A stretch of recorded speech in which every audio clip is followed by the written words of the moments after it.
fishing too. Yes, here's how one man's business has flourished despite adversity, and it's brought his local community closer together.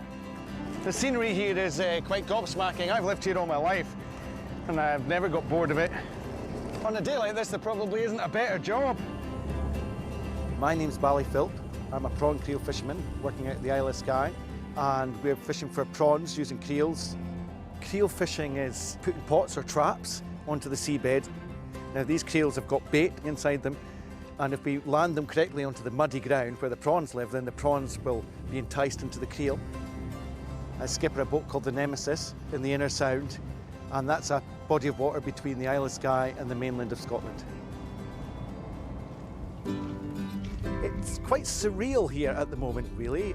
I've never known in my lifetime a summer where there was no tourists at all.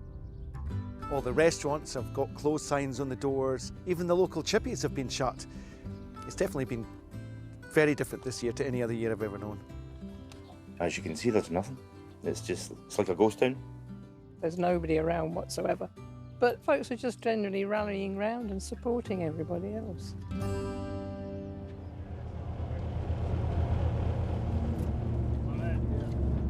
The majority of our seafood usually goes to export, 99%, something like that.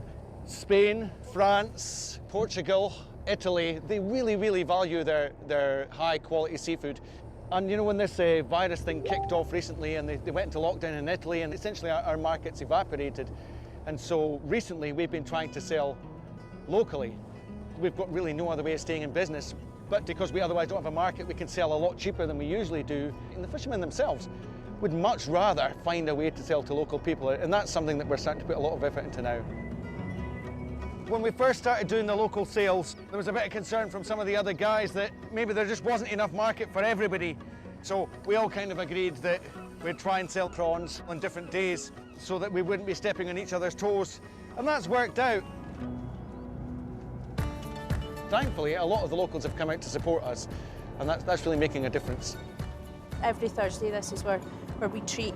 They come over and get the fresh prawns off the boat from Bali. The prawns are there, and I'll be a waste and the boys aren't getting the money, so keep it in the community.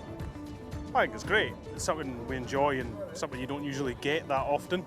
I come over and deliver a few.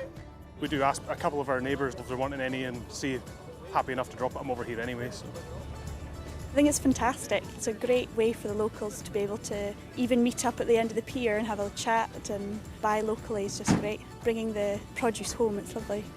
I've never done it before now, so I think with COVID there's been a lot more of a push for local communities to come together and to support the local businesses. We recognise almost everybody, but a lot of these guys I've never really had the privilege of meeting before, so this is great. We ask everybody to post pictures on social media of their dinner, and that helps drum up more custom. Cheers, Valley. Delicious, thank you. Certainly, it's been some of the most exciting fishing I've ever done in my life, being able to come home and sell everything I've caught that day to a queue of people on the pier, people that I know and people that I'm getting to know. I think that's definitely something I'd like to see a lot more of. Wow.